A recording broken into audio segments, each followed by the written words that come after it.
Bismillahirrahmanirrahim. Assalamualaikum warahmatullahi wabarakatuh. Perkenalkan, nama saya Dina Lorenza.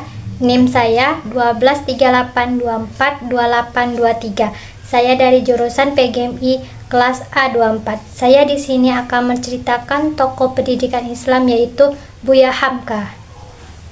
Buya Hamka atau nama lengkapnya Haji Abdul Malik Al-Karim Abdullah, lahir pada 17 Februari 1908 di Sungai Batang, Maninjau, Sumatera Barat.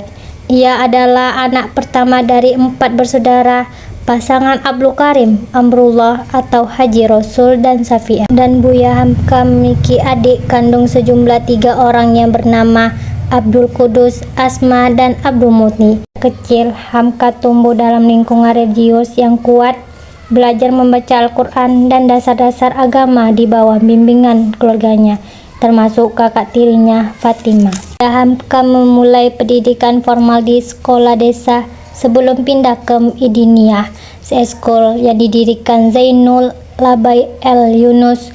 Ia juga belajar di Sumatera Tawalid, sekolah Islam yang didirikan ayahnya. Namun metode hafalan di Tawalid membuatnya jenuh, sehingga ia lebih banyak belajar secara otodidak melalui buku-buku sastra dan agama. Pada usia 16 tahun, Hamka merantau ke Jogja untuk memperdalam ilmu Islam modern. Di sana, ia berguru kepada tokoh-tokoh seperti King Agus Adikusumo dan A.O.S. Ikrononito. Ia mulai mengenal gerakan sosial politik Islam seperti Muhammadiyah dan Sekretariat Islam. Hakam aktif dalam Muhammadiyah sejak muda. Ia menjadi penggerak dakwah melalui pidato-pidato dan tulisan-tulisannya. Pada tahun 1936, ia menjadi pemimpin redaksi majalah Pedoman Masyarakat, tempat ia pertama kali menggunakan nama pena, yaitu Hamka.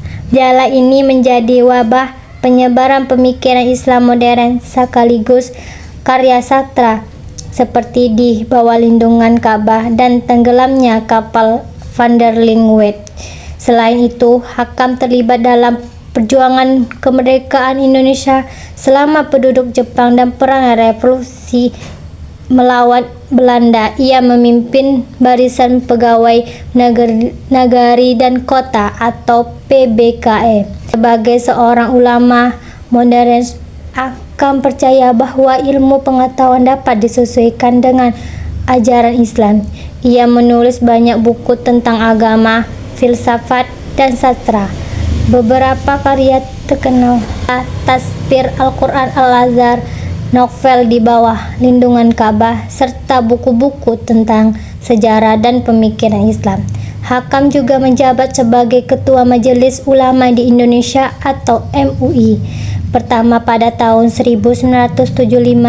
Dalam posisinya ini, ia mengeluarkan fatwa-fatwa penting yang dipengaruhi bagi umat Islam di Indonesia.